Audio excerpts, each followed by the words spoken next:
ప్రధాని మోదీ ఇంట్లో కీలక భేటీ జరుగుతోంది. ఈ సమావేశంలో త్రివిధ దళాలకు సంబంధించిన అధిపతులు పాల్గొంటున్నారు. మీటింగ్ లో అటు కేంద్ర రక్షణ మంత్రి రాజ్నాథ్ సింగ్ పాల్గొంటున్నారు. ఎన్ఎస్ఏ అజిత్ దోవల్ కూడా ఉన్నారు. సిడిఎస్ అనిల్ చౌహాన్ ఉన్నారు. కాల్పుల విరమణ జరిగి 18 గంటలు దాటిన పాక్ తో యుద్ధం పైన ప్రధాని మోదీ స్పందించలేరు. అయితే మోదీ మౌనం వెనుక కారణం ఏంటి? మోదీ ఎందుకు సైలెంట్ గా ఉన్నారు? అటువైపు నుంచి అమెరికా అధ్యక్షుడైన కనీసం సీజ్ ఫైర్ విషయంలో మాట్లాడకొచ్చారు. కానీ మన దేశ ప్రధాని ఎందుకు మౌనంగా ఉన్నారు? అసలు కారణం ఏంటనే దానిపైన ప్రస్తుతం చర్చ కొనసాగుతుంది. భారత్ ను ఓడించామని పాక్ ప్రధాని లాంటి వాళ్ళు కౌంటర్ ఇస్తే మన నేతలు మాత్రం సైలెంట్ గా ఉండిపోయారు. చేతులతోనే సమాధానం చెప్తారనేటువంటి ఒక అనుమానం కూడా వ్యక్తమవుతోంది. సో మోదీ నిర్ణయం పైన సర్వత్రా ఉత్కంఠ కొనసాగుతుంది. అసలు మోడీ ఏ నిర్ణయం తీసుకోబోతున్నారు? ఇంత ఉన్నట్టుండి ఒక్కసారిగా సీజ్ ఫైర్, ఉదయాన్నే మేము రిటిలియేట్ చేస్తాం, ఎదురుదాడి చేస్తామని చెప్పి మినిస్టర్ ఆఫ్ ఎక్స్టర్నల్ అఫైర్స్ సంబంధించినటువంటి foreign secretary Vikram Misri, wing commander Vyomika Singh, colonel Sofiya Qureshi చాలా పెద్ద ఎత్తున భారత ప్రజలకి ధైర్యాన్ని ఇచ్చారు. కానీ అంతలోనే ఏం జరిగింది? సాయంత్రానికల్లా ఎందుకు సైలెంట్ అయిపోవాల్సి వచ్చింది? డొనాల్డ్ ట్రంప్ ఇన్వాల్వ్మెంట్ తో సైలెంట్ అయిపోయారు. సో డొనాల్డ్ ట్రంప్ ఏం చెప్పాడు? సైలెంట్ గా ఏదైనా నిగ్గు తేల్చే అవకాశం ఉందా? సైలెంట్ గా పని కానిస్తారా? లేదంటే ఏం జరుగుతుందనే ఒక ఉత్కంఠ, ఒక ఆసక్తి రేపుతోంది. ప్రధాని మోదీ ఏదైనా ప్లాన్ బితో ఉన్నారా? సీజ్ ఫైర్ ని అంత ఈజీగా బ్రేక్ చేయవచ్చా? సీజ్ ఫైర్ ఎన్ని రోజుల పాటు కొనసాగబోతోంది?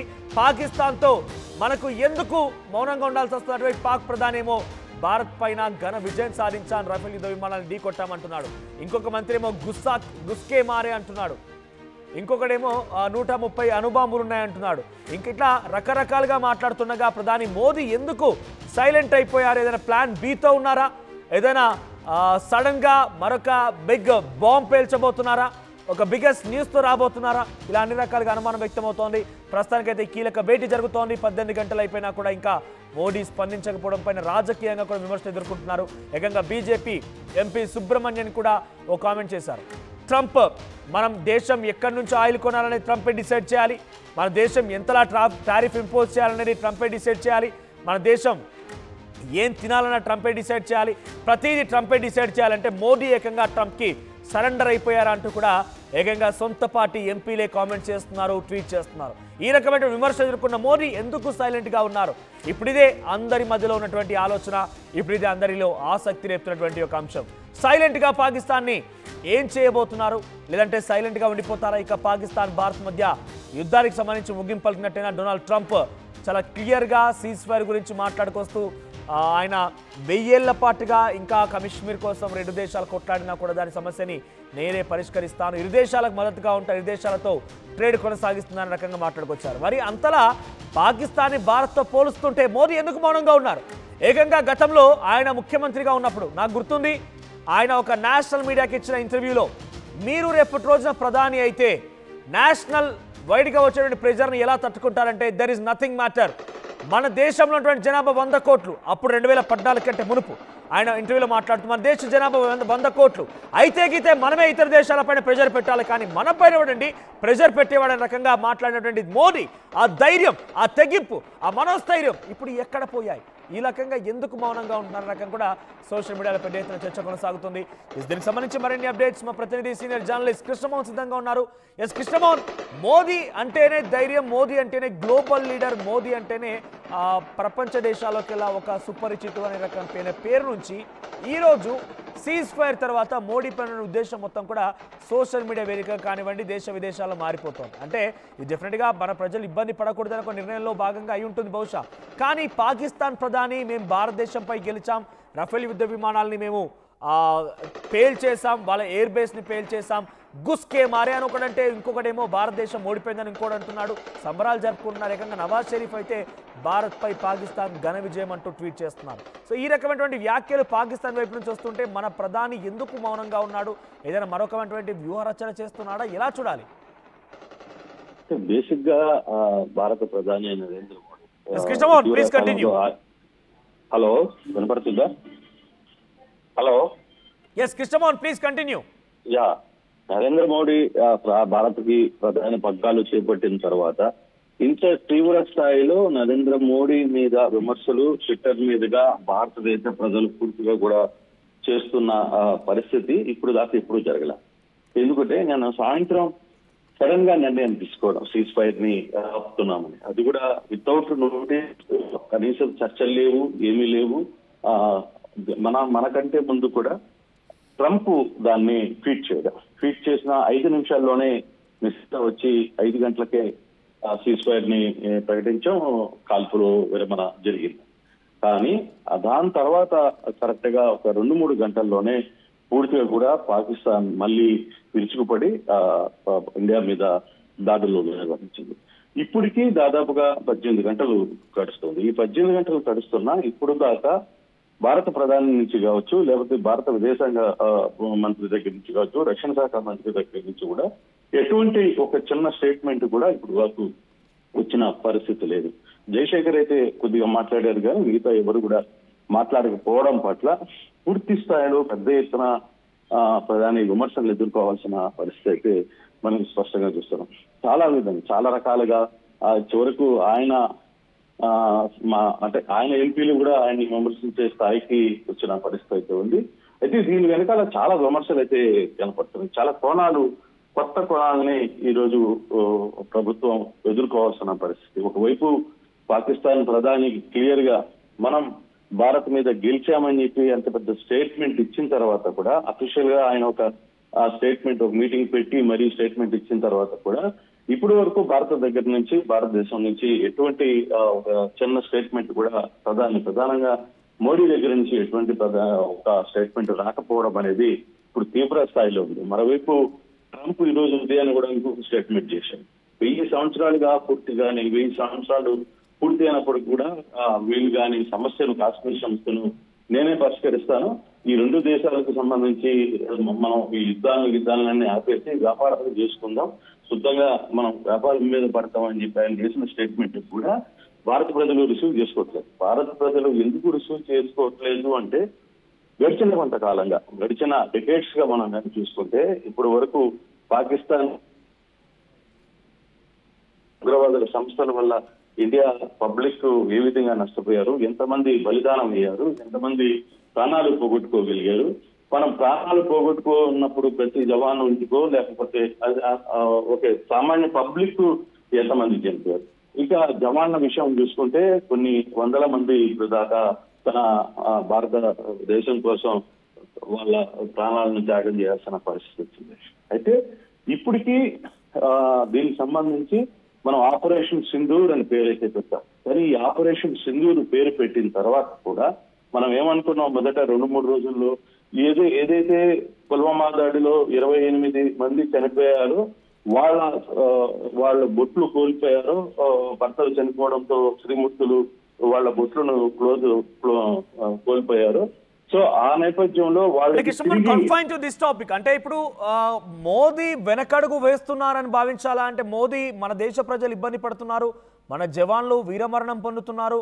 సో ప్రస్తుతం ఈ సిచ్యువేషన్లో, ఈ టైంలో మనం యుద్ధం చేయడానికి ముందుకు వెళ్తున్నామని చెప్పి కొంత ఆలోచన చేస్తే ప్రపంచ దేశాలు మొత్తం కూడా డీఎస్కిలేట్ అంటున్నాయి. కాబట్టి అంటే యుద్ధాన్ని నిలిపివేయండి అని చెప్తున్నాయి. కాబట్టి ఆయన వెనకడుగు వేశారా, ఆలోచనలో పడ్డారనుకోవాలి, లేదంటే ఇంకేదైనా కొత్త ప్లాన్తో వస్తున్నారనుకోవాలా? పాకిస్తాన్ని మనం దెబ్బ కొడుతున్నాం ఓకే, కానీ ఆయన అటువైపు నుంచి వాళ్ళు ఆగడం లేదు. వాళ్ళు ఇంకా కుక్కతోక వంకరణ చందంగానే వస్తున్నారు. కాబట్టి కొంత సైలెంట్ అయిపోయి పంజా విసిరి మరి గట్టి దెబ్బ కొట్టాల ఆలోచనతో ఉన్నారు. ఎలా ఆలోచించాలి?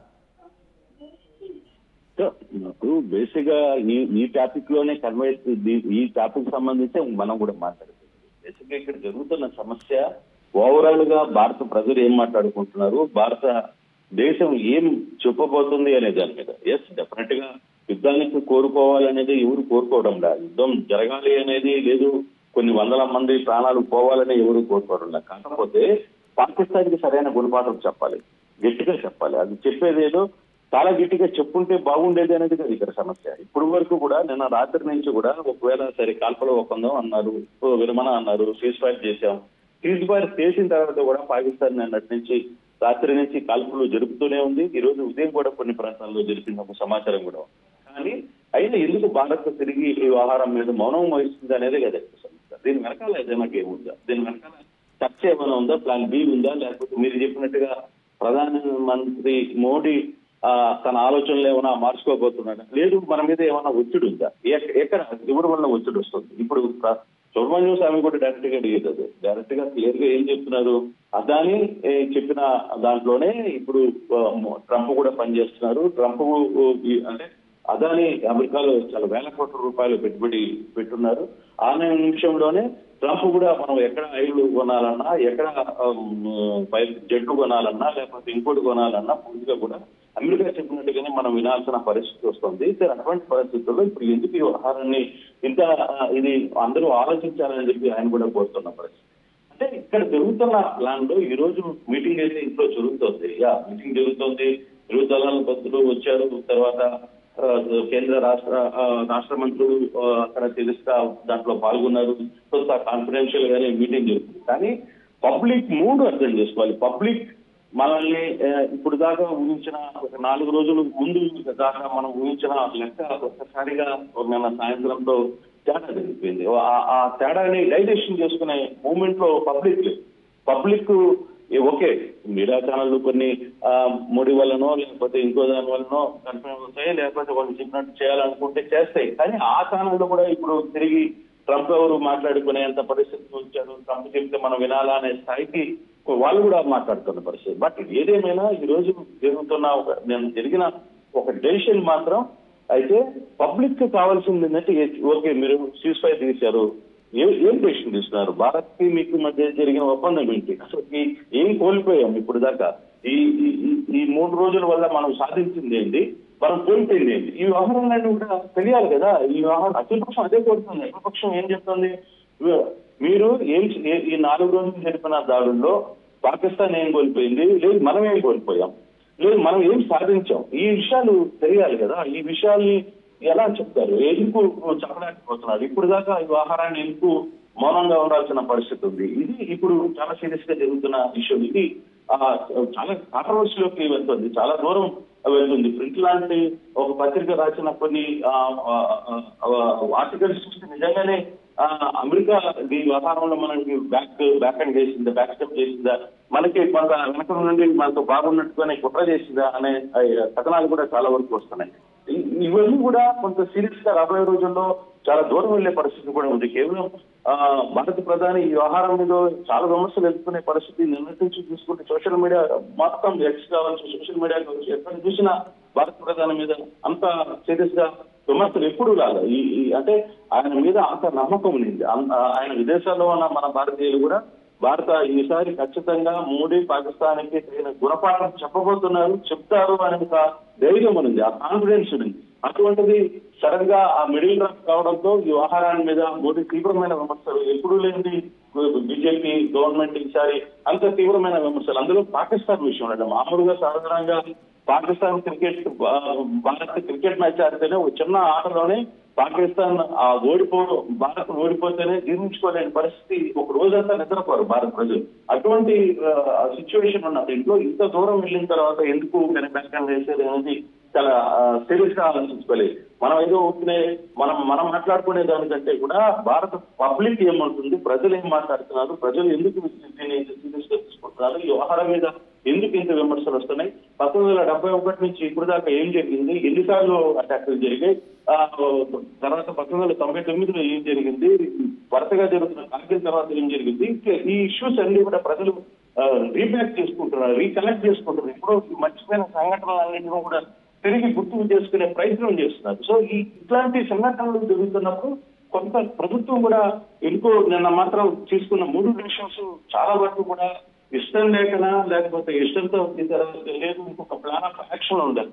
ఆ వ్యవహారాన్ని కొంత బాగా అర్థం చేసుకోలేని పరిస్థితుల్లో జీవించుకోలేని పరిస్థితి, ప్రధానంగా జీవించుకోలేకపోతుంది పబ్లిక్. అయితే ఎవరు యుద్ధం కావాలని కోరుకుంటున్నారు, కాకపోతే ఒక లెసన్ డెఫినెట్ గా వాళ్ళకి చూపించాలి అనే ఒక అవకాశం ఉన్నప్పుడు ఈ అవకాశాన్ని పూర్తి స్థాయిలో మన కంట్రోల్లో ఉన్న అవకాశాన్ని ఎందుకు బ్యాక్ చేశారు. చివరికి పాకిస్తాన్ ప్రధాని నిన్నటిదాకా బంగారులో దాక్కున్న పాకిస్తాన్ ప్రధాని ఈ రోజు మీడియా ముందుకు వచ్చి మనం గెలిచాం, మనం పాకిస్తాన్ కు చుక్కలు చూపించామని చెప్పి, ఇండియాకి చుక్కలు చూపించామని చెప్పి మాట్లాడే స్థాయికి వెళ్ళాడంటే ఏం జరిగింది, ఎందుకు మనం ఇప్పుడు దాకా మౌనంగా ఉన్నాం, అది ఇప్పుడు పెద్ద సమస్య. అయితే ఇప్పుడు జరుగుతున్న మీటింగ్ లో కూడా కీలక నిర్ణయాలు తీసుకుంటారా, లేదు దీని వెనకాల ఏదైనా స్టెప్ ఉందా అమెరికా కంట్రోల్లో భారత్ ఇంకా ఉండబోతుందా 1971లో ఇందిరాగాంధీ కూడా యుద్ధ మీద చేసిన విషయాలు కావచ్చు, ఇవన్నీ కూడా కొంత సీరియస్ గా మనం ఆలోచించాల్సిన పరిస్థితి అయితే కనపడుతుంది.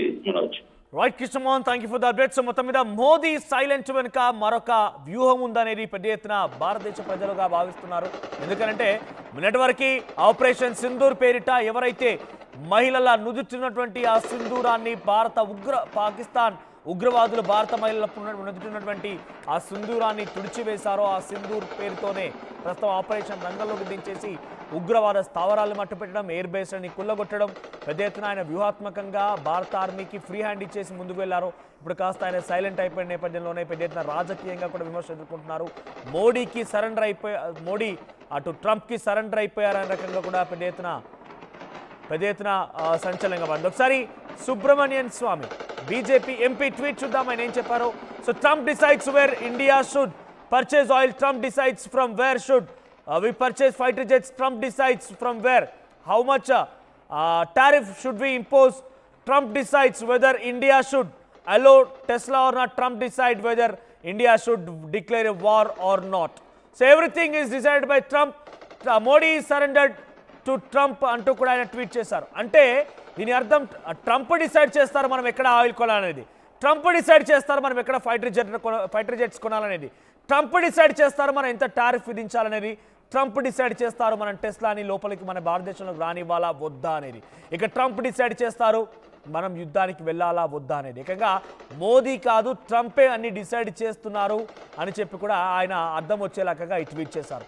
నిజానికి ట్రంప్ యుద్ధానికి ముగింపు పలకడం, కొంత బ్రేక్ వేయడం ఒకే ఎత్తు అయితే ఆయన పాకిస్తాన్కి సపోర్ట్ కలిగిస్తున్నారు, పాకిస్తాన్ పైన సానుభూతి వ్యక్తపరుస్తున్నారు, పాకిస్తాన్కి డబ్బులు ఇస్తున్నారు, పాకిస్తాన్కి యుద్ధ సామాగ్రి పంపిస్తున్నారు. సో ట్రంప్ యొక్క తీరుని తప్పు పట్టాల్సినపై మోదీ కూడా ట్రంప్ చెప్పిన మాట వింటూ సైలెంట్గా ఉన్నారు ఏంటి అని కూడా ఈరోజు అంతా నివ్వెరపోతున్నారు, ఆశ్చర్యపోతున్నారు. ఏదేమైనా ఒక అడుగు వెనక్కి వేసామనంటే 10 అడుగులు ముందుకు వేయడం కోసం రకమైనటువంటి ఒక సూక్తి ఎలా అయితే ఉంటుందో డెఫినెట్గా ఆ రకంగానే భావించాల్సిన అవసరం ఉంది. ఈ సమయంలో మనం భారతదేశంలో ట్రంప్ ఏం చేశాడు ఏంటని పక్కన పెడితే మనం ఎలా ముందుకు వెళ్ళాలి, ఎంత ధైర్యంగా ఉండాలి, ఎంత మనోధైర్యంతో పాకిస్తాన్ ఎదుర్కోవాలి, నిజంగా సీజ్ ఫైర్ కంటిన్యూ అవుతా ఓకే, మన పీఓకేని లేకపోతే మన నీళ్ళు మనం వాడుకోవచ్చు, లేకపోతే పీఓకేని ఇస్తామంటే ఓకే, లేదు కాదు ఇంకా మేము ఉగ్రవాదాన్ని పెంచి పోషిస్తున్నాం, ఉగ్రవాదాన్ని మేము ఇంకా పోషిస్తాం, ఉగ్రవాదాన్ని పైన మేము ఎట్టి పరిస్థితుల్లో కూడా వెనక్కి తగ్గవ రకంగా పాకిస్తాన్ కనుక వ్యవహరించి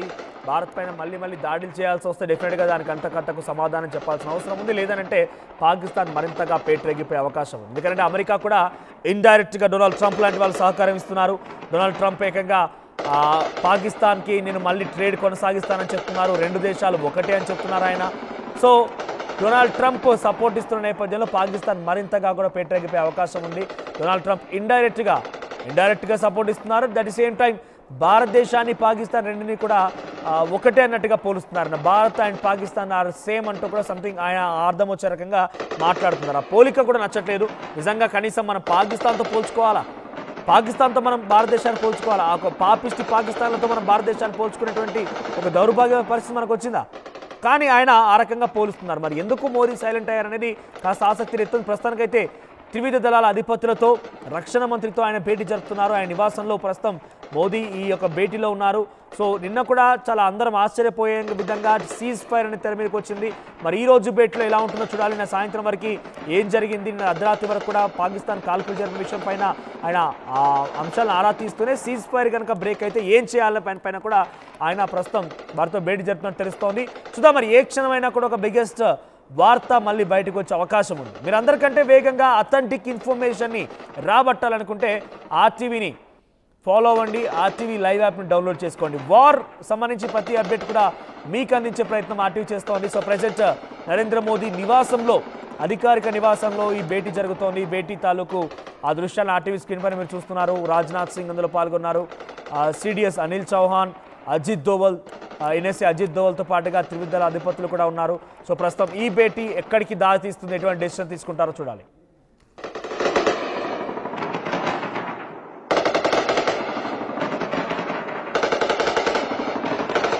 ప్రపంచంలో ఏ మూల ఏ క్షణం ఏం జరుగుతుందో వేగంగా తెలుసుకోవడానికి తొలి వెలుగు వాట్సాప్ ఛానల్ని ఫాలో చేయండి.